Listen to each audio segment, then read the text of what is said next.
ஆண்டவராக இயேசுவின் நாமத்தில் தொலைக்காட்சி நேயர்களுக்கு அன்பின் வாழ்த்துக்கள். இந்த நாளிலும் திரும்ப ஒரு முறையாக உங்களோடு சந்திப்பதில் அதிக மகிழ்ச்சி. இந்த ஊடகத்தில் ஏறக்குறைய ஒரு 3600 செய்திகள் இருக்கிறது, நீங்கள் பார்க்கலாம். இது குறித்த கருத்துக்களை எங்களோடு பகிர்ந்து கொள்ளுங்கள். இந்த தொலைக்காட்சி ஊழியங்களுக்காக ஜெபியுங்கள். அதிகமான பொருளாதார தேவைகள், அதிகமான சேனல்களை ஒளிபரப்பப்படுகிறது. எனவே உங்களுடைய ஜெபத்தையும் உங்களுடைய ஒத்தாசையை நாடுகிறோம். இந்த நாளின் செய்தி பிரசங்கின் புஸ்தகம் 3ஆம் அதிகாரம். ஏற்கனவே இந்த 3ஆம் அதிகாரத்திலிருந்து ஒரு 2 பகுதிகளை உங்களோடு பேசியிருக்கிறேன். ஒவ்வொன்றுக்கும் ஒரு காலம் உண்டு. அந்த சேனுடைய 3ஆம் பாகம் இந்த நாளிலே உங்களோடு நான் பேச விரும்புகிறேன். இதில் 7ஆம் வசனம், பிரசங்கின் புஸ்தகம் 7ஆம் வசனம், அந்த வார்த்தை இப்படி சொல்லுகிறது: கிழிக்க ஒரு காலம் உண்டு, தைக்க ஒரு காலம் உண்டு. ஒருவேளை சற்று புரிந்து கொள்ளுதல் கடினமாக இருக்கலாம். கிழிக்க ஒரு காலம் உண்டு, தைக்க ஒரு காலம் உண்டு. அதாவது இந்த பூமியிலே சில உறவுகளை விட்டு நான் வெளியே வர வேண்டும். ஆகாத உறவுகள், தவறான உறவுகள், தேவனுக்கு பிரியமில்லாத உறவுகள். இன்றைக்கு அதிகமாக தேவனை விட நண்பர்கள் அதிகமாக நேசிக்கிறோம். தேவனை விட உறவுகளை நேசிக்கிறோம். உறவுகள் முக்கியம்தான், ஆனால் உறவுகளை விட தேவன் முக்கியமானவர். அந்த வார்த்தை இப்படி சொல்லுகிறது: சில நேரங்களிலே வாழ்க்கையிலே சில உறவுகளை நாம் விட்டுவிட வேண்டிய கட்டாயம் உண்டு. உறவுகள் நல்லதுதான், ஆனால் பல நேரங்களிலே நீங்கள் இன்றைக்கு அனைவருடைய தவறான தொடர்புகள் சில தெரியாது நமக்கு, ஆனால் அந்த தொடர்புகள் நம்ம மிகப்பெரிய ஆபத்திலே கொண்டு வந்து விட்டுவிடும். எனவே தான் கிழிக்க ஒரு காலம் உண்டு. அது ஆங்கிலத்தில் சொல்லப்பட்ட வார்த்தை என்னவென்றால் தூக்கி எறிய வேண்டிய காரியங்கள். சங்கீதம் 101ஆம் சங்கீதம் 3ஆம் வசனம். இங்கே பக்தன் சொல்லுகிறார்: தீங்கான காரியத்தை என் முன்னே வைக்க மாட்டேன், வழி விலகருடைய செய்ய வெறுக்கிறேன், அது என்னை பற்றாது. கவனிக்க வேண்டும், கிழிக்க ஒரு காலம் உண்டு. தீங்கான காரியங்கள். இன்றைக்கு தீங்கு செய்கிற மக்களோடு தான் அதிகமாக மக்கள் பழகிறார்கள். நல்லா தெரியும், அவர் போகும் பாதை தவறான பாதை, அவர் செய்யும் காரியங்கள் தவறான காரியங்கள், செய்யும் தொழில் தவறான தொழில். ஆனாலும் இன்றைய ஆவிக்குரிய மக்கள் கூட அவங்களோட தான் இருக்கிறாங்க. அரசியல்வாதிகளோட, இந்த கட்ட பஞ்சாயத்து பண்ணுறவங்களோட, தவறான தொழில் பண்ணுறவங்களோட தான் எனக்கு இருக்கிறாங்க. கேட்டால் சொல்கிறாங்க, அது எங்களுக்கு ஒரு பாதுகாப்பு, ஆபத்தில் எங்களுக்கு ஒரு உதவுவார். வேண்டாம். வேதம் சொல்கிறது கிழிக்க ஒரு காலம் உண்டு. 101ஆம் சங்கீதம் 3ஆம் வசனம், தீங்கான காரியங்களை என் கண் வைக்க மாட்டேன். நல்லா தெரியுது, அவர் தீமை செய்கிறவர், தீமைக்கு சொந்தக்காரர், தீமையிலே பிறந்து வளர்ந்தவர். ஆனால் இன்றைக்கு மக்கள் பாருங்கள், அவரோடு தான். இந்த ஊழியத்திலும் பார்த்தேன், சிலர் எனக்கு விரோதமாக எழும்பினார்கள். தீமையான மனிதர்கள், தவறான மனிதர்கள். ஆனால் அந்த மனிதர்களோடு கூட அவருடைய வாழ்க்கை மிக கேவலமானது, வாழ்க்கை மோசமானது. அந்த ஊருக்கே தெரியும், அந்த சுற்று வட்டார மக்களுக்கே தெரியும். ஆனால் அவரோடு கூட சில நல்லவர்களும் சேர்ந்து கொள்ளுகிறார்கள். வேதம் சொல்லுகிறது கிழிக்க ஒரு காலம், you have to throw away. அந்த வார்த்தை அது மட்டுமல்ல, வழி விலகருடைய செய்கையை நான் வெறுக்கிறேன். இன்றைக்கு உறவுகள் திருச்சபையில் கூட பாருங்களேன், அவர் சபை விட்டு போயிடுறார், தேவன் விட்டு போயிடுறார், ஆண் விட்டு போயிடுறார். அவங்க மக்கள் என்ன சொல்றாங்க? அது வேற இது வேற, அவரை நேசிக்கிறேன். வழி விலகருடைய செய்கையை வெறுக்கிறேன். சத்தியம் நடக்கிறதில்ல.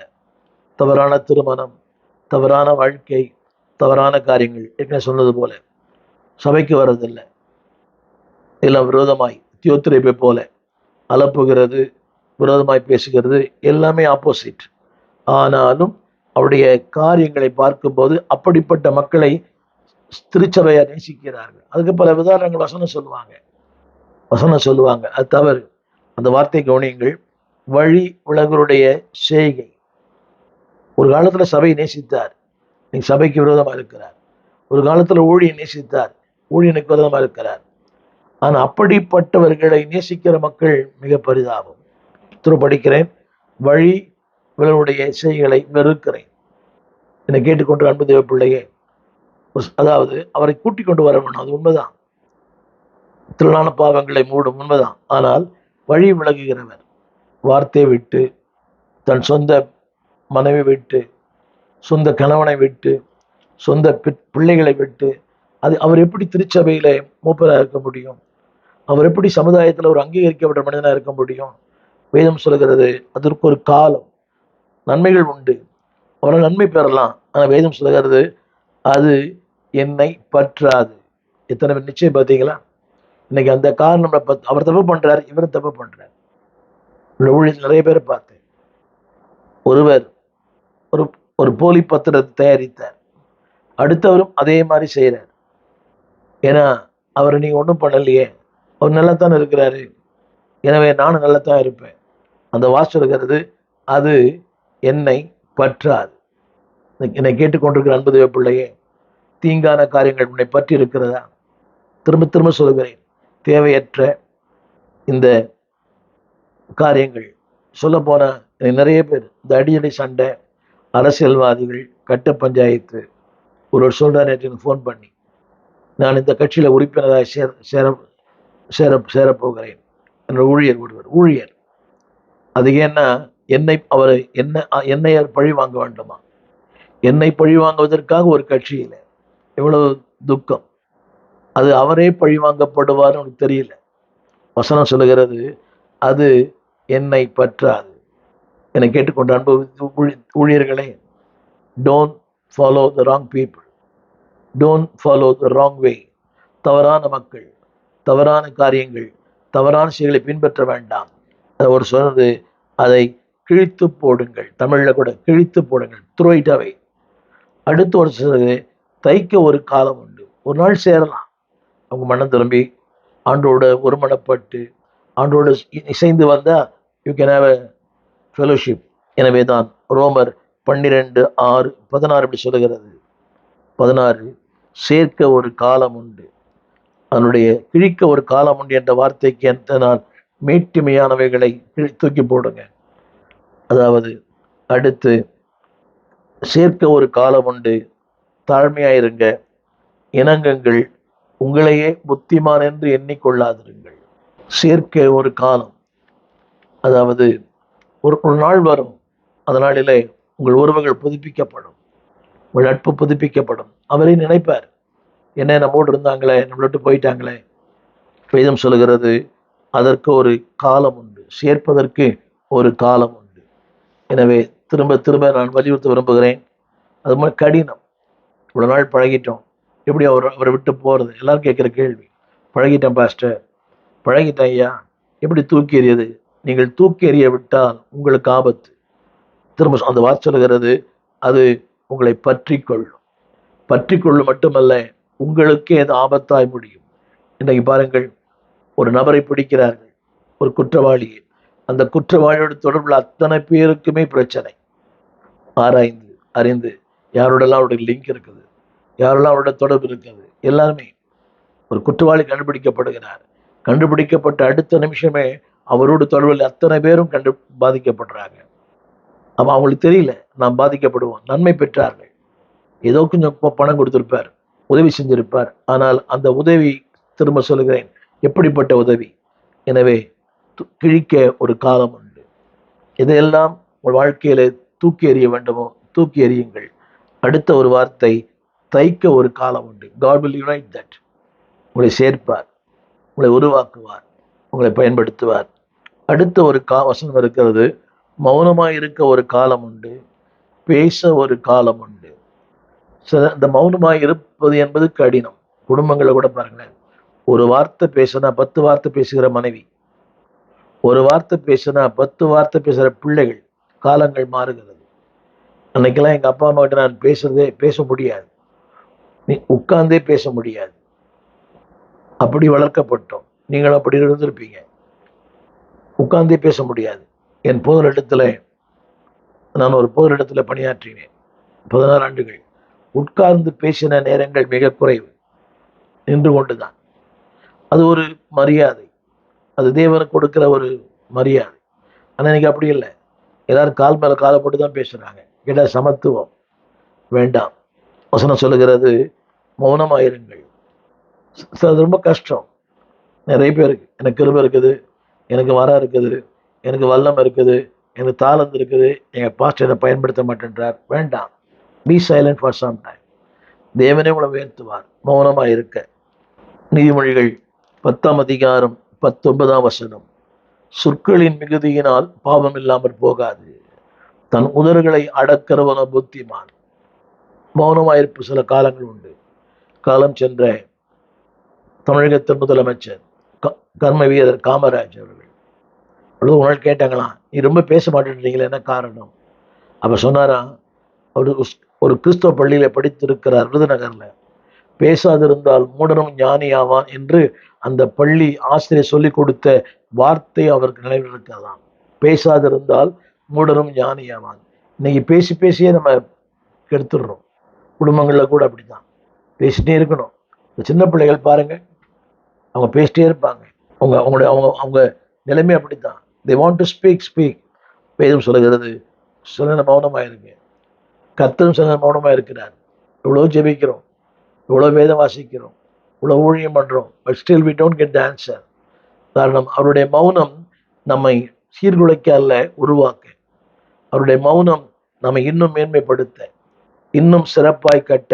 அந்த வாக்கு சொல்லுகிறது ஒரு வசனம், மௌனமாய் இருப்பதற்கு.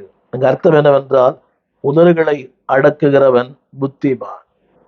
அன்பான சகோதரியே, அன்பான சகோதரனே, அன்பான திருச்சபை விசுவாசிகளே, உதடுகளை அடக்கிறவன். இன்னைக்கு திருச்சபையில ஊழியம் பண்றது ரொம்ப கஷ்டம். மெகா சபை பரவாயில்லை, இந்த சின்ன சின்ன சபைகள்ல வசனம் சொல்கிறது, உதடுகளை அடக்குகிறவள் மிக குறைவு. நேரடி தாக்குதல், மறைமுகமான தாக்குதல், உள்ளான தாக்குதல், இப்படி பல தாக்குதல். ஆலயம் முடிஞ்சு அங்காங்கே ஒரு கூட்டம், தெருமுனை கூட்டங்கள். பாஸ்டர் பற்றி, பாஸ்ட் குடும்பத்தை பற்றி, அன்றைய பிரசங்கத்தை பற்றி எனக்கு தான் பேசினார், என்னையே தாக்கினார். கவனிங்கள், உங்களே தாக்கி இருக்கலாம். Be silent. வசனம் சொல்லுகிறது, மௌனமாய் இருக்க ஒரு காலம் உண்டு. மௌனமாய் இருந்து பாருங்களேன். அமர்ந்திருந்து நானே தேவன் என்று அறிந்து கொள்ளுங்கள். Be silent for some time. வார்த்தை சொல்லுகிறது, சொற்களின் மிகுதியினால் பாவம் இல்லாமற் போகாது, தன் உதடுகளை அடக்கிறவன் புத்திமான். அதே நீதிமொழி புஸ்தகம் 11ஆம் அதிகாரம் 13ஆம் வசனம். இந்த புறங்கூறி திரிகிறவன், சில பேருக்கு அது ஒரு ஊழியம், அவரை பற்றி இவரை பற்றி புறங்கூறி திரிகிறவன் ரகசியத்தை வெளிப்படுத்துகிறான். ஆவியில் உண்மை உள்ளவனோ காரியத்தை அடக்குகிறான். மௌனமா இருங்கள். நீங்கள் ஆவியில் உண்மை உள்ளா இருந்தா you'll be silent. தெரியும் அவர் தவறு பண்றார், தவறான நடக்கிறார், அதாவது அவரிடத்துல சொல்லுங்க, ஊரெல்லாம் போய் சொல்லாதீங்க. திருமறை சொல்கிறது, ஆவியில் உண்மை உள்ளவன். அதுல அந்த வார்த்தையில கேரக்டர் உண்மை உள்ளவன். வசனம் சொல்லுகிறது, காரியத்தை அடக்குகிறான். தெரியும், நல்லாவே தெரியும் அவர் போகும் பாதை தவறு, அது அவர்கிட்ட சொல்லுங்க. முடிஞ்ச விலைக்கு வந்துருங்க. வசனம் சொல்லுகிறது, மௌனமாயிருங்கள். அடுத்து ஒரு வார்த்தை, பேச ஒரு காலம் உண்டு. ஒரு சந்தர்ப்ப தேவன் தருவார். நானும் ஒரு திருச்சபையில விசுவாசியா இருந்தேன். எனக்கு பேசுவதற்கான சந்தர்ப்பம் கிடைக்கல, வாய்ப்பே கிடைக்கல. இன்னைக்கு பிரச்சனையே தான். இன்னைக்கு எனக்கு வாய்ப்பு தரல, எனக்கு பாட சந்தர்ப்பம் தரல, என்கிட்ட கிருபை இருக்குது. No, there's a time for that. தேவன் உங்களை பயன்படுத்தும் ஒரு காலம் உண்டு. நீங்களாக முந்திக் கொள்ள வேண்டாம். திருமறை சொல்லுகிறது, அன்பானவர்களே, அதாவது அந்த நீதிமொழிகள் 11:14 மௌனமா இருங்க, மௌனமா இருங்க. பேச ஒரு காலம் உண்டு. வேதம் சொல்லுகிறது, அதாவது உங்களையும் தேவன் ஆலோசனை கொடுக்கிற மனிதனாய் மாற்றுவார். He'll be excellent counselor. உங்களை பிரசங்கம் பண்றது பெருசு அல்ல, அடுத்தவங்க ஆலோசனை கொடுப்பதான் பெருசு. பிரசங்கம் யார் வேணா பண்ணலாம், ஆனால் ஆலோசனை கவுன்சிலிங் நிறைய பேருக்கு அது இல்லையே. நல்ல பிரசங்க யாரெல்லாம் இல்லாமல் இருக்கலாம், but be a good counsellor. அன்பான சகோதரிகளே, நீங்க நல்ல பிரசங்க இருக்கலாம், be a counsellor to your husband. உங்கள் கணவருக்கு நல்ல ஆலோசனை கொடுங்க, தவறான ஆலோசனை கொடுக்காதீங்க. அவர் கேட்டவர், இவர் கேட்டவர், அவர் குடும்பத்தை பத்தி, இவர் குடும்பத்தை பத்தி அவர் அப்படி இவர் இப்படி. அதே போல எல்லாருமே இவர் ரெண்டு இருப்பாளருமே வேதம் சொல்கிறது.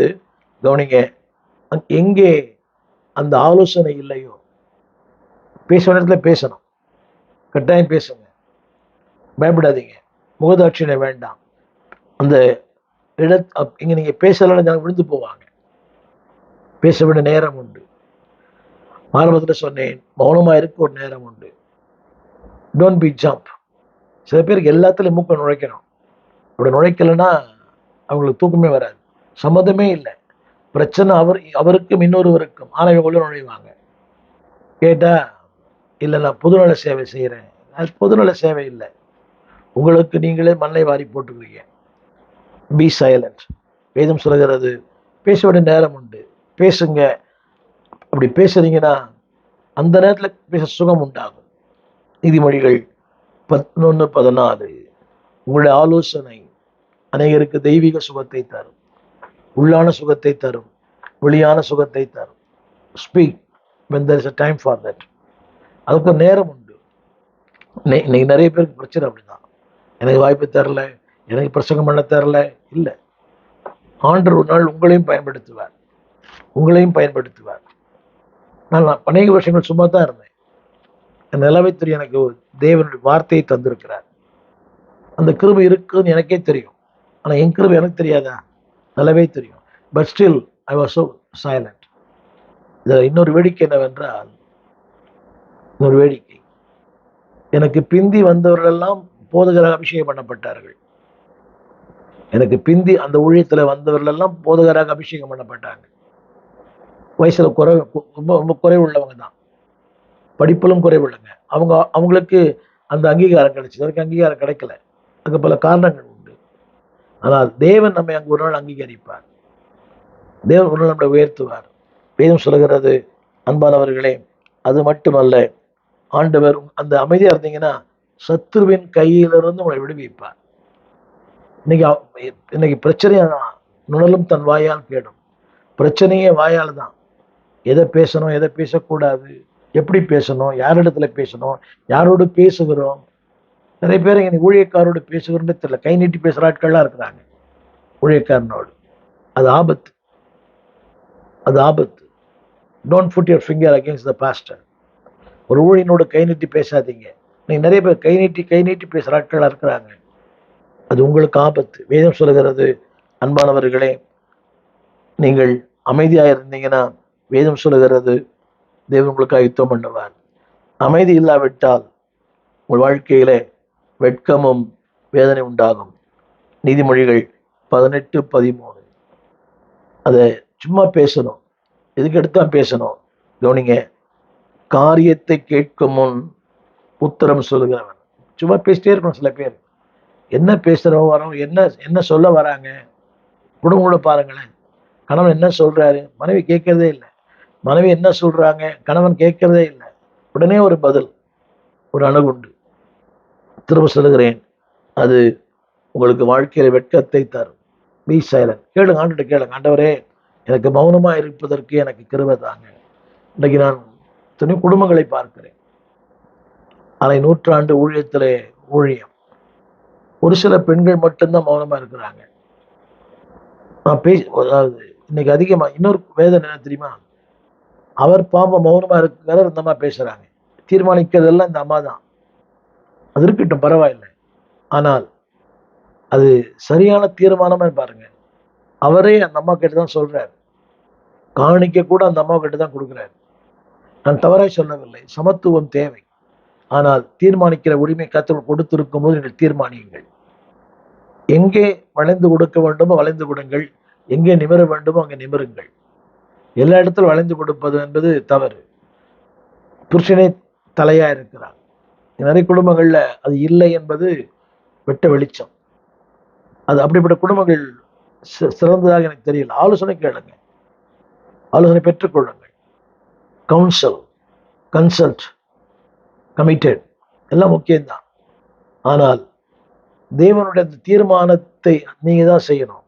ஒரு கணவன், வேதம் சொல்லுகிறது, பேச ஒரு காலம் உண்டு. நிறைய பேர் இன்னைக்கு பேசுறதே இல்லை. பேசக்கூடாத நேரத்தில் பேசுற நேரத்தில் பேசுறதில்லை, பேசக்கூட நேரத்தில் பேசுகிறாங்க.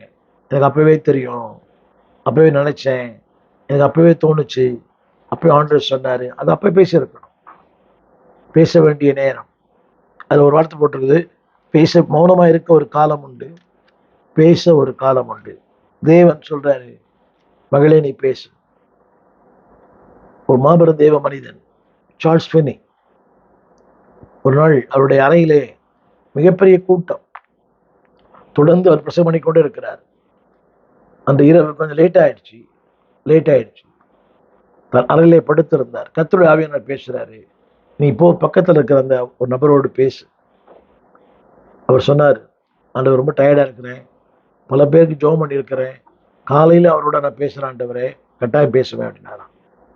திடீர்னு பார்த்தா நடுராத்திரியில ஒரு 2-3 மணி இருக்கும், ஒரே போலீஸ் சத்தம், குட்ஸ் சத்தங்கள், மக்கள் நடமாடும் சத்தம், கதவை தட்டுற சத்தம். என்னான்னு பார்த்தா இவருடைய அறை தட்டப்படுகிறது. ஒரு ஒரு காவல்துறை சார்ந்த ஒரு அதிகாரி நிற்கிறார். அவர்கிட்ட கேட்குறாங்க, நீங்க எத்தனை மணிக்கு வந்தீங்க, நீங்க இந்த நபரை பார்த்தீங்களா? ஒரே சத்தம். அவருக்கு ஒன்றும் புரியல. என்னன்னா அந்த நடுவில் 1 மணிக்கு அவர் வாழ்க்கையில் விரக்தி அடைத்து அந்த ரூம்ல சூசைட் பண்ணிட்டார், தூக்கு போட்டார். அங்க இருக்க எல்லா ரூமையும் கேட்குறாங்க. அதனால சிசிடிவி கேமரா இல்லை. எல்லாரும் கேட்குறாங்க, எத்தனை மணிக்கு வந்தீங்க, இவரை பார்த்தீங்களா? அப்போ சார்ல்ஸ் ஃபென்னி சொல்றாராம், நான் குற்றவாளி, நான் தான் குற்றவாளி. அந்த காவல்துறை அதிகாரி அந்த கூட்டத்தில் அன்னைக்கு ரட்சிக்கப்பட்டிருக்கிறார்.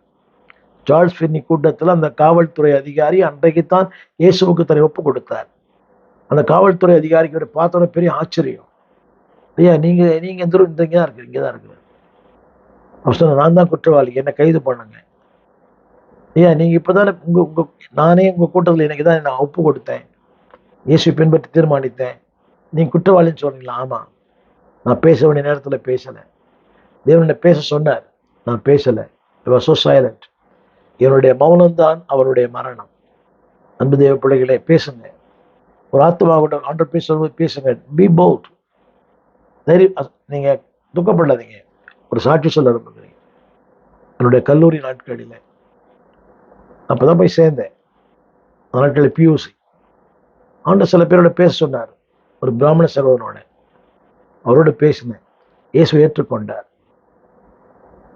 அவருடைய அந்த அடையாளத்தை கூட தூக்கி போட்டார். அது மிகப்பெரிய பிரச்சனை ஆயிடுச்சு. அந்த அடையாளத்தை தூக்கி போயிட்டார். அதே போல என்னோட கல்லூரி பேராசிரியர்களுக்கான பேச சொன்னார். பேசினேன். வாழ்க்கையில பல பிரச்சனை அவங்களுக்கு, ரொம்ப பிரச்சனை அவங்களுக்கு. நான் சொல்ல வந்த வார்த்தை, உங்கள் பகுதி நீங்க செய்யுங்க, அவர் பகுதி அவர் செய்வார். பேச வேண்டிய ஒரு காலம் உண்டு. அன்பு சகோதரிகளை திரும்ப வலியுறுத்துகிறேன். Be silent. when there is a time, be silent. அமைதியா இருங்க. உங்களுக்கு தான் எல்லாம் தெரியும், நான் தான் சகலக்கலா வல்லவன். நிறைய குடும்பங்கள் அப்படி இருக்குது, பெண்கள் அப்படி இருக்கிறாங்க, நான் தான் சகலக்கலா வல்லவன். தமிழ் சொல்லுவாங்க, முந்திரி கொட்டேன். அது மாதிரி வேண்டாம். Be silent. அமைதியா இருங்க. எங்கே பேச வேண்டுமோ அங்கே பேசுங்க, எங்க அமைதியா இருக்கணுமோ அங்க. சில சபையில பிரசங்கத்து நடுவில் கூட பேசுறாங்க. அவங்க நினைக்கிறாங்க தான் ரொம்ப சுப்பீரியர் நினைக்கிறாங்க. இல்லை, அது உங்களுடைய சிறுபிள்ளைத்தனத்தை காட்டுது, என்னுடைய முதிர்ச்சி அடையலன்றதை காட்டுது. பேச ஒரு காலம் உண்டு, மௌனமாயிருக்க ஒரு காலம் உண்டு. அடுத்த ஒரு வார்த்தை, சிநேகிக்க ஒரு காலம் உண்டு. பிரசங்கி 3:8. சிநேகிக்க ஒரு காலம் உண்டு, பகைக்க ஒரு காலம் உண்டு. சிநேகிக்க ஒரு காலம் உண்டு. வசனம் சொல்லுகிறது, யாரை சிநேகிக்க வேண்டும், ஏன் சிநேகிக்க வேண்டும், எப்படி சிநேகிக்க வேண்டும். இன்னைக்கு யாரை சிநேகிக்க வேண்டும் அவரை சிநேகிக்கிறது இல்லை, யாரை சிநேகிக்க கூடாதோ அவரை சிநேகிக்கிறோம். துக்கமான காரியம். சிநேகிக்க வேண்டிய நபரை சிநேகிப்பதில்லை, சிநேகிக்க கூடாத நபரை சிநேகிக்கிறோம். தவறான நபர் அவர், தவறான வாழ்க்கை, ஆண்டோடு கிடையாது, ஜெபம் பண்றது இல்லை, வேதம் வாசிக்கிறது இல்லை, தவறான தொழில் பண்றவங்க, அவரோட ரொம்ப சிநேகம். இன்னைக்கு திருச்சபை மக்களுக்கு அதுதான், ஆலயத்துக்கு வர்றதில்லை, ஜெபம் பண்றதில்லை. ஆனா அவங்க ரொம்ப they love more than the believers. சபையார் நேசிக்கிறதை விட அவங்க ரொம்ப நேசிக்கிறாங்க. 24 மணி நேரம் அவங்களோட தான், நகமும் சதையும் போல. வேண்டாம். வசனம் போட்டிருக்குது, அதாவது பகைக்க ஒரு முதலாவது அந்த சிநேகிக்க. யாரு சிநேகிக்கணும் தெரியுமா? தேவனை. உபாகம் 6:4 இஸ்ரவேலே கேள், நம்முடைய தேவனாகிய கர்த்தர் ஒருவரே கர்த்தர். அவர் தான் ஸ்நேகிக்கணும், உலகத்தை அல்ல. நான் பிரமார்க்கத்திலிருந்து வந்தேன். பயங்கர போராட்டம், பயங்கர எதிர்ப்பு. 13 ஆண்டுகள் எதிர்ப்புகள் மத்தியிலே வாழ்ந்தேன், ஏளனங்களுக்கு மத்தியிலே வாழ்ந்தேன். ஆனால் தெரியும், கர்த்தர் ஒருவரே கர்த்தர். அந்த வார்த்தை திரும்ப சொல்லுகிறேன், கர்த்தர் ஒருவரே கர்த்தர். உபாகம் 6:5 தொடர்ந்து சொல்லுது. 5:6 யாரை நேசிக்க வேண்டும்? உன் தேவனாகிய கர்த்தரிடத்துல உன் முழு இதயத்தோடும், உன் முழு ஆத்மாவோடும், உன் முழு பலத்தோடும் அன்பு கூறுவாயாக, சிநேகிப்பாயாக. நாட் பார்ட்லி, முழு இருதயம், முழு ஆத்மா, முழு பலன். ஆலயத்து புரியுங்களா? நல்லா முழு பலத்தோட ஆராதீங்க, அடுத்த அபிஷேகத்துக்கு எடுத்துடாதீங்க. அது வாசம் சொல்லுகிறது, முழு இருதயத்தோடு. உங்க செருப்பு கழற்றி போற இடத்துல எல்லாத்தையும் கழற்றி போட்டுருங்க. உங்களுடைய பாரங்கள், சிந்தைகள், உங்களுடைய எல்லாவற்றையும் just go as a child. அண்டனோடு பேசு, என்னோடு இடைப்படும். இந்த முழு இருதயம். அடுத்து என்ன பண்ண போறோன்னு வேண்டாம். அடுத்து நடப்பது நடக்கும். கடை மூடிடுவாங்களா, திறந்துருப்பாங்களா, அது வேண்டாம். முழு இதயத்தோடு. அடுத்து போட்டிருக்குது, முழு ஆத்துமா, அறிவு, சிந்தை, உணர்ச்சி. அவரை மட்டும் ஆராதீங்க. பாடுகள் உண்டு, போராட்டங்கள் உண்டு. அடுத்து இன்னும் 2 மணி நேரத்தை வீட்டுக்கு தான் போகணும். அங்கே சிங்க கெபி உண்டு, அங்கே அக்கினி சூளை உண்டு. ஆனாலும் இருக்கிற இடத்துல கர்த்தரை ஆராதிங்க, முழு இதயத்தோடு, முழு ஆத்மாவோடு. அடுத்து ஒரு வார்த்தை, முழு பலத்தோடும். நீ சபையில பாருங்களேன், கை தட்டுறதில்லை, வாயை திறந்து பாடுறதில்லை. ஒரு பெருமை, ஆணவம். எழுந்து நிற்க சொன்னா கூட எழுந்து நிற்கிறதில்லை. வயது முதிர்ந்தவர் நிற்காவிட்டா பரவாயில்லை, வாலிப பிள்ளைகள் கூட எழுந்து நிற்கிறதில்லை. எல்லாரும் ஆராதிக்கிறாங்க, இந்த பையன் கால் மேல காலை போட்டு உட்காந்துருக்கிறான். அதை பெற்றோரும் கேட்கறதில்லை. ஊழியன் சொன்னா ஊழியன் விரோதி ஆயிடுறான். வேதம் சொல்கிறது, முழு பலத்தோடு அன்பு கூர்மையாக. வாலிபத்துல ஆண்டவருக்கு நன்றி சொல்லுகிறேன். என்னுடைய 17வது வயதில் நான் இயேசுவை சந்தித்தேன். அந்த நாள் முதல் இந்த நாள் வரை அன்பாருடைய முழு பலன். எத்தனையோ பலவீனங்கள் இருக்கிறது. உங்களோட பேசுகிறது இந்த நேரம் கூட பலவீனம் தான். ஆனாலும் முழு பலத்தோடு எதை செய்யணும், அதை முழு பலத்தோடு செய்யுங்க. ஒரு நாளைக்கு 3-4 செய்திகளை இந்த ஊடகத்தில் பதிவேற்றம் செய்கிறேன். முடியாத நிலை தான், ஆனாலும் முழு பலத்தோடு. அதுக்கு நான் சொல்ல ஸ்நேகிங்க. I love the word. வார்த்தை அதிகமாக நேசிக்கிறேன், அது தியானம் பண்ணுகிறேன். அதிகமாக எதை ஸ்நேகிக்கிறீங்கன்னு தான் கேள்வி. பொண்ணையும் இந்த பொண்ணையும் பொருளையும் ஸ்நேகிக்கிற உலகம். ஆனால் தேவனை ஸ்நேகிக்கிற மக்கள் மிக குறைவு. ஆலயத்தை நேசிக்கிற மக்கள் மிக குறைவு. ஊழி நேசிக்கிற மக்கள் மிக குறைவு. வேதம் சொல்லுகிறது, ஸ்நேகிக்க ஒரு காலம் உண்டு. ஆண்டு ஸ்நேகிங்க. அடுத்த வார்த்தை சொல்லப்பட்டிருக்கிறது. அதாவது மத்தேயு 20:39 யாரை ஸ்நேகிங்கள்? உன்னை ஸ்நேகிக்கிறது போல, அதாவது பிறனிடத்தில் அன்பு கூர்மையாக. ஸ்நேகிக்க வேண்டியது உண்டு. யாரை ஸ்நேகிங்க? உன் அயலான் இடத்துல, ஆக பாவி இடத்துல அல்ல. அடுத்த ஒரு வார்த்தை மத்தேயு 22:40 அதாவது தேவனை அன்பு கூறுங்கள், சக மனிதரை அன்பு கூறுங்கள். ஜாதி, இன, மத, மொழி. வேதம் சொல்லுகிறது, இப்படி செய்யும் போது மத்தேயு 22:40 இந்த 2 கற்பனைகளினாலும் நியாயப்பிரமாண முழுமையும் தீர்க்க தரிசனமும் அடங்கியிருக்கிறது. அதை செய்யும் போது you can be a prophet. Love the Lord, முழு இதயத்தோடு, முழு பலத்தோடு. இப்படி இருக்கிறீங்களா? இன்னைக்கு சபைக்கு வரும்போது தள்ளாடி தவழ்ந்து அப்படியே ஆராய்ச்சி பாருங்க. நீங்க இழந்து போன பலத்தை எல்லாம் திரும்ப பெறுவீர்கள். You will recover everything what all you last. இதெல்லாம் இழந்து போனீர்களோ அதையெல்லாம் பெற்றுக்கொள்வீர்கள்.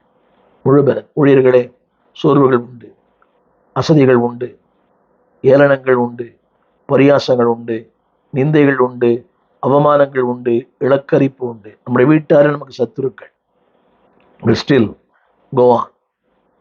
உங்களை சோர்வுக்குள்ளாக்கும் பல காரியங்கள் உண்டு. குடும்பமே சோர்வுக்குள்ளாக்கும். ஆனாலும் love the Lord, love the ministry, love the God's word.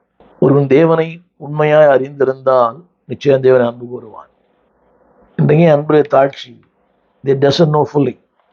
1 யோவான் 4:7. கவனிங்க, உண்மையாய் தேவனால் பிறந்திருந்தானால் அவன் தேவனை அன்பு கூறுவான். உண்மையாய் தேவனால் பிறந்திருந்தானால். இந்த கட்டாயத்தினாலதான் சபைக்கு வராங்க. போகணும், இல்லாட்டா ஒரு மாதிரி ஆயிடும். போகலாம், அன்னைக்கு அந்த வாரம் ஏதோ விபத்து ஆயிடும், வியாபாரம் இருக்காது, சுகம் கிடைக்காது. அப்படி இல்லை. உண்மையாய் தேவனால் பிறந்திருந்தால் they will go to church. அந்த தேவனால் பிறப்பிக்கப்பட்ட ஒரு நிச்சயம், அனுபவம். திருமறை சொல்கிறது 1 யோவான் 4:7. தேவனால் உண்மையாய் பிறந்திருப்பானால் அவன் தேவனை அறிவான், தேவனை அறிவான், அன்பு கூறுவான். 1 யோவான் 4:7. அடுத்தவரிடத்தில் அன்பாயிருப்பான். சிநேகிப்பது, அதாவது யாரை சிநேகிக்க வேண்டும்? தேவனை. அந்த சிநேகம் இல்லாதவன் தேவனை அறியான். எனவே பகைக்கிறது, எதை பகைக்க வேண்டும்? உலகம், உலகத்தின் காரியங்கள், உலகத்தின் ஆசாபாசங்கள். இதுல என்ன பிரச்சனைனா, பகைக்க வேண்டியதை சிநேகிக்கிறோம், சிநேகிக்க வேண்டியதை பகைக்கிறோம். ஆலயத்தை சிநேகிக்கணும், ஆனால் ஆலயத்தை பகைக்கிறோம். ஊழியனை சிநேகிக்க வேண்டும், ஆனால் ஊழியனை பகைக்கிறோம். பெற்றோரை சிநேகிக்க வேண்டும், பெற்றோரை பகைக்கிறோம். இன்னும் யாருக்குமே அம்மா அப்பா தான் பிடிக்கல. அவங்க எல்லாம் வயசானவங்க, அவங்கள பார்த்தா பிடிக்கல. அவங்களுக்கு காரியங்களை ஏற்புடையதால் ஏற்றுக்கொள்ளப்பட முடியல. அவங்களுக்கு ஒண்ணுமே தெரியாது. இன்னைக்கு நிறைய பிள்ளைகளுக்கு பிடிக்காத ஒருத்தர் ஆண்டவர் என்ற அம்மா அப்பா. பிடிக்காது. கொடுத்தா வாங்குவாங்க, தந்தா தர வரைக்கும் மம்மி, தரலன்னா அவங்க டம்மி. கொடுக்குற வரைக்கும் ஸ்தோத்திரம், கொடுக்கலன்னா ஆத்திரம். எல்லா பிள்ளைகளுமே பெற்றோரை பயக்கிற பிள்ளைகள் ஏராளம். அம்மா அப்பா நிறைய பேர் பிடிக்கிறது இல்லை. நிறைய பேருக்கு எந்த பையனை கேட்டு பாருங்க, உங்க அப்பா உங்களுக்கு பிடிக்குமான்னு. எனக்கு ஒரு பையன் சொல்றான், எங்களுக்கு 3 நாள் விடுதலை, சிங்கம் வெளியே போகுது, சொந்த தகப்பனை. அப்படியானால் அது சரியான புரிந்துகொள்ள இல்லை. சிநேகியுங்கள், பகைக்க வேண்டியவர்களை பகையுங்கள், சிநேகிக்க வேண்டிய சிநேகம். அது உங்களுக்கு தெரியும். ஆண்டு சொல்லுவார், இவனோட சிநேகம் வைக்காத, சொல்லி கொடுப்பார் ஆண்டவர். நிறைய பேர் கீழ்பட்டதில்லை. தேவன் சிநேகிக்க சொல்லுங்க, நம்ம பகைக்கிறோம். பகைக்க வேண்டிய சிநேகிக்கிறோம். அந்த பீலையாம் கூலிக்கு அவன் சொன்னான், அவனை பகைத்துக்கொள், அவனை திட்டு. அவன் சொன்னான், அப்படி செய்யக்கூடாது. யோசித்து பாருங்கள், இன்னைக்கு யாரை சிநேகிக்கிறீங்க, யாரை சபை நேசிக்கிறீங்களா? ஊழி நேசிக்கிறீங்களா? வேதத்தை நேசிக்கிறீங்களா? மொபைலை நேசிக்கிற அளவுக்கு வேதத்தை நேசிக்கிறது இல்லை. ஒரு நாளைக்கு குறைந்து ஒரு 6 மணி நேரம் மொபைலும் கையுமாய். அதனால அது 6 நிமிஷம் கூட வேதம் கையும் இல்லை. அதை தொடரதே இல்லை. கடந்த வாரம் சுமந்த வேதம் அடுத்த வாரம் தான். அது எங்க இருக்குது? உங்க ஸ்கூட்டர் டிக்கிலே இருக்குது, உங்க வண்டியில் 2 வீலர்ல இருக்குது. அது உள்ள கூட போறது இல்லை. அதுல ஒரு தேடுதல். காலையில் ஞாயிற்றுக்கிழமை அங்க வச்சேன், இங்க வச்சேன். ஒரு பெரிய பட்டிமன்றம், ஒரு பெரிய யுத்தம். வேண்டாம். சிநேகிக்க வேண்டிய வேதத்தை சிநேகிக்க. Love the Lord. உண்மை சிநேகிகளுக்கு மிகுந்த சமாதானம் உண்டு. உண்மை சிநேகித்தால் மிகுந்த வல்லமை உண்டு. கடைசியாக, யுத்தம் பண்ண ஒரு காலம் உண்டு, சமாதானமா இருக்க ஒரு காலம் உண்டு. The time to war. வாழ்க்கையில் எல்லாருக்குமே யுத்தம் இல்லாத வாழ்க்கையே இல்லை. அது யாரானாலும், விசுவாசியா இருந்தாலும் ஊழியனா இருந்தாலும், ஒவ்வொரு ஊழியனுக்குமே பலமுறை தாக்குதல், உள்ளான தாக்குதல், வெளியான தாக்குதல். வசனத்தை படிக்கிறேன். யுத்தம் பண்ண ஒரு காலம். There's a time to war. எல்லாருக்கும் ஒரு வாழ்க்கை இருந்த போராட்டம் தான். அந்த வாருக்கு தமிழ்ல போர். யோசித்து பாருங்க, அந்த எல்லாருக்கும் ஒரு போராட்டம். எவ்வளவு பெரிய ஊழியக்காரர்கள், வல்லமையாய் பயன்படுத்தப்படுகிற அநேகர் இன்னைக்கு போராடி கொண்டிருக்கிறாங்க. ஏதான் ஃபாதர் பண்ணார், போராடி என் நெஞ்சமே என குறிக்கப்பட்ட ஒரு போராட்டம் உண்டு. அதனால பவுல் சொல்லுகிறார், நல்ல போராட்டத்தை போராடினேன். வாழ்க்கையே ஒரு போராட்டம் தான். ஆனால் அதில் ஆண்ட சொல்கிற வார்த்தை கவனிங்கள், யுத்தம் பண்ண ஒரு காலம். இது யுத்தம் பண்ணுகிற காலம்தான், இளைப்பாறுகிற காலம் அல்ல. there is a war every day. உள்ளான யுத்தம், வெளியான யுத்தம், காணப்படும் யுத்தம், பொருளாதாரத்தில் யுத்தம், இந்த சரியத்தில் யுத்தம், எண்ணங்களில் யுத்தம், ஒரு நாள் யுத்தம் தான். கவனிங்கள், கடந்த காலங்களை விட இந்த நாட்களில் அதிகமான யுத்தங்கள். அன்னைக்கு அவ்வளோ யுத்தம் இல்லை, அன்னைக்கு மொபைல் இல்லை, இந்த டிவிலாம் இல்லை. அது ஒரு சினிமா தியேட்டர் மட்டும்தான், அது போய் தான் பார்க்கணும். இன்னைக்கு வாழ்க்கை கைக்குள்ளே இருக்குது. நம்மை நம்மை டிஸ்ட்ராக்ட் பண்ணுகிற, நம்மை டிஸ்டர்ப் பண்ணுகிற, நம்மை டிஸ்ட்ராக்ஷன் பண்ணுகிற, திசை திருப்புகிற, குழப்புகிற, அழிக்கிற சக்தி இன்னைக்கு நம்ம கையில இருக்குது. எனவேதான் வேதம் சொல்கிறது, எபேசியர் 6:10, ஒரு நீண்ட வசனம், 6:10-18, கடைசியாக என் சகோதரரை, கர்த்தரிலும் அவருடைய சத்துவத்தின் வல்லமையிலும் பலப்படுங்கள். நீங்கள் பிசாசின் தந்திரங்களோடு எதிர்த்து நிற்க திராணியுள்ளவளாயிருங்கள். ஏனெனில் மாமிசத்தோடும் இரத்தத்தோடும் துரைத்தனங்களோடும் இந்த பிரபஞ்சத்தின் அந்தகார லோகாதிபதிகளோடும் நமக்கு போராட்டம் உண்டு. எனவே அது மட்டுமல்ல, வானமண்டலம் இருக்கிற பொல்லாத ஆவிகளின் சேனையோடு அடுத்து தீங்கு நாள் எதிர்க்கவும் சகலத்தையும் செய்து முடிக்கவும் நீங்கள் திராணியுடன் ஆகும்படி வேதம் சொல்கிறது, தேவனுடைய சர்வாயுத வர்க்கத்தை எடுத்துக்கொள்ளுங்கள். தெரிந்த வசனம் தான். சில வார்த்தை சொல்கிறது, தீங்கு நாள், போராட்டத்தின் நாள். இரண்டாவது, இப்பிரபஞ்சத்தின் அந்தகார லோகாதிபதிகளோடு யுத்தம் பண்ணுகிற நாள், வான மண்டலத்தில் இருக்கிற பொல்லாதாவிகள். இதெல்லாம் ஜெயிச்சு வர்றது ரொம்ப கஷ்டம். அதுதான் சபை, அதுதான் வேதம், அதுக்கு தான் இந்த இப்படிப்பட்ட செய்திகள். இது ஜெயிப்பதற்கு உனக்கு கர்த்தர் ஜெயிக்கிறவனத்தை மாற்றிருக்கிறார். You are not a victim, you are a victor. வசனம் சொல்லுகிறது, யுத்தம் பண்ண ஒரு காலம் உண்டு, சமாதானமாக இருக்க ஒரு காலம் உண்டு. இது யுத்தத்தின் நாள். தேவன் சொல்லுகிறார், பிலிப்பியர் 4:6, ஒன்றுக்கும் கவலைப்படாமல் எல்லாவற்றையும் குறித்த உங்களுடைய விண்ணப்பங்களையும் ஜபத்தினாலும் வேண்டினாலும் அவருக்கு தெரியப்படுத்துங்கள். நான் சொந்த திருமுறை படிக்கிறேன். யுத்தம் பண்ண ஒரு காலம் உண்டு, சமாதானமாக இருக்க ஒரு காலம் உண்டு. யுத்தம் பண்ண ஒரு காலம், ஆனால் யுத்தம் நிரந்தரம் அல்ல, தற்காலிகமானது. It's only temporary. ஆனால் தேவன் சொல்கிறார், அன்பானவர்களே, 4:7, யுத்தத்தின் 4 நாட்களிலே கவலைப்படாதீங்க, ஜெபம் பண்ணுங்க, ஸ்தோத்திரம் பண்ணுங்க. 4:7 எல்லா புத்திக்கு மேலான தேவ சமாதானம். இந்த வார்த்தை கவனிக்க வேண்டும். யுத்தம் பண்ண ஒரு காலம் உண்டு, சமாதானமாக இருக்க ஒரு காலம் உண்டு. அபவ் ஆல், எல்லா புத்திக்கும் புரிந்து கொள்ள முடியாத ஆச்சரியமான அளவு கேட்டாத காரியங்களை தேவன் செய்வார்.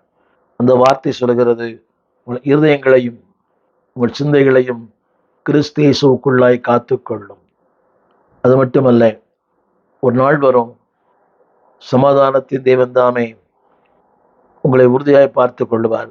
26:3, அந்த யுத்தத்தின் காலத்தில், போராட்டத்தின் காலத்தில், எதிர்ப்பின் காலத்தில், ஏளனத்தின் காலத்தில், பரியாசத்தின் காலத்தில், வியாதியின் காலத்தில், இருளின் காலத்தில், தடுமாற்றத்தின் காலத்தில் உறுதியாய் பற்றி கொள்ளுங்கள்.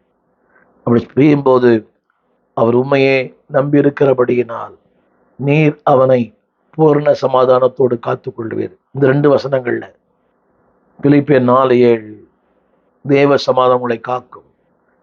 26:3 பூரண சமாதானம் உங்களை காக்கும். கவனிங்கள், சமாதானம் பண்ண ஒரு காலம் உண்டு. அதனாலே கர்த்தர் உங்கள் சமாதானத்தை கட்டளையிடுவார். நாளில் ஆண்டு சமூகத்தில் ஜெபிப்போம். தேவனை, நான் சொன்ன திரும்ப வசனங்களை சொல்ல விரும்புகிறேன். அதாவது, கிழிக்க ஒரு காலம், தைக்க ஒரு காலம், அடுத்து மௌனமாக இருக்க ஒரு காலம், பேச ஒரு காலம், சிநேகிக்கிற ஒரு காலம், பகைக்க ஒரு காலம், யுத்தம் பண்ண ஒரு காலம், சமாதானம் பண்ண ஒரு காலம். இந்த சமாதானத்தின் நாட்களிலே, யுத்தத்தின் நாட்களிலே, பி ஸ்ட்ராங், பி போல்ட். அந்த வார்த்தை சொல்லுகிறது, கவனிங்கள், யாருக்கு சமாதானத்தை தருகிறார்? எல்லாருக்கும் அல்ல, எல்லாருக்கும் அல்ல. உறுதியாய் பற்றி கொண்டவர்கள், ஜெபிக்கிறவர்கள், விண்ணப்பிக்கிறவர்கள், ஆலயத்தை போட்டு எப்படி சொல்றாங்க, சமாதானமே இல்லை, வராது. ஜெபம் இல்லை, ஸ்தோத்திரம் இல்லை, வேதம் இல்லை, சத்தியம் இல்லை, ஆலயம் இல்லை, சமாதானம் எப்படி இருக்கும்? 24 மணி நேரம் உலகம்தான். உலகத்தின் காரியங்கள், பணம் சம்பாதிக்கணும், சாப்பிடணும், ஊர் சுற்றணும், ஜாலியாக இருக்கணும். You cannot get the peace. யாருக்கு சமாதானம்? கவனிங்கள், யாருக்கு? தேவனிடத்தில் இருக்கு சேருகளுக்கு. பிலிப்பியர் 4:6 ஜெபிக்கிறவர்களுக்கு. ஏசாயா 26:3 உறுதியாய் பற்றி கொண்டவர்களுக்கு. திரும்ப சொல்லுகிறேன், ரோமர் 5:1 அவரிடத்தில் சேருகிறவர்களுக்கு. பிலிப்பியர் 4:6 ஜெபிக்கிறவர்களுக்கு. ஏசாயா 26:3 உறுதியாய் பற்றி கொண்டவர்களுக்கு. தேவன் தாமே அப்படிப்பட்ட சமாதானத்தை உங்களுக்கு தர உங்களுக்காக ஜெபிக்கிறேன். வானத்தையும் பூமியும் படைத்த நல்ல ஆண்டவரே, தர்மையான வேலைக்காய் நன்றி. ஒவ்வொருவற்றும் ஒரு நேரம் உண்டு என்று சொன்னீர் ஆண்டவரே. பகைக்க ஒரு நேரம், சிநேகிக்க ஒரு நேரம், கிழிக்க ஒரு நேரம், தைக்க ஒரு நேரம். ஆம் தகப்பனை, அன்பு கூற ஒரு நேரம், பகைக்க ஒரு நேரம். ஆண்டவரே, எதை அன்பு கூற வேண்டும் அதை அன்பு கூற, எதை பகைக்க வேண்டும் அதை பகைக்க, எதை தூக்கி எறிய வேண்டுமோ தூக்கி எறிய, எதை சேர்க்க வேண்டுமோ சேர்க்க நாளும் உள்ள இதயத்தை எங்களுக்கு தாரும். தேவனே, எங்கள் பட்சத்தில் இருக்கும். காலங்களை மாற்றும். யாரெல்லாம் கண்ணீரின் பாதையிலே, கலக்கத்தின் பாதையிலே, சோரின் பாதையிலே, சோதனையின் பாதையிலே, இருளின் பாதையில கடந்து போகிறார்களோ, வெளிச்சத்தை கட்டளையிடும், சமாதானத்தை கட்டளையிடும், வாழ்வை கட்டளையிடும், உயர்வை கட்டளையிடும். காலங்கள் மாறும், காட்சிகளும் மாறும். நீர் மாறாதவர், நீரோ மாறாதவர். உம்முடைய ஆண்டுகளுக்கு முடிவில்லை. தொடர்ந்து உம்மை நேசிக்க எங்களுக்கு உதவி செய்யும். நீர் வைத்திருக்கிற காலத்திலே நாங்கள் உறுதியாயிருக்க, நிலைத்திருக்க, அங்குமிங்கும் அசைக்கப்படாமல், யுத்தத்தின் காலத்திலே யுத்தம் செய்ய, சமாதானத்தின் காலத்திலே உங்களோடு கூட நாங்கள் சேர்ந்து வாழ இரக்கம் செய்யும். ஆண்டவர் இயேசுவின் நாமத்தில் நல்ல பிதாவே, ஆமென். அன்பானது பிள்ளையே, இந்த சூழ்நிலை தற்காலிகமானது. தேவன் நிரந்தரமானவர். உறுதியாய் பற்றி கொள்ளுங்கள். God bless you. எங்கள் விலாசம்: போதகர் ஸ்டீஃபன் தேவகுமார், திறந்த வாசல் சபை, நம்பர் 65, பரமானந்த தெரு, 7 கிணறு, சென்னை 600001. தொடர்புக்கு 9841839287. மேலும் 0444318330. எங்கள் மின்னஞ்சல் stephenopendor@gmail.com. எங்கள் தேவ செய்திகளை யூடியூப் சேனலில் பார்த்து பயனடையுங்கள். தேவன் உங்களை ஆசீர்வதிப்பாராக.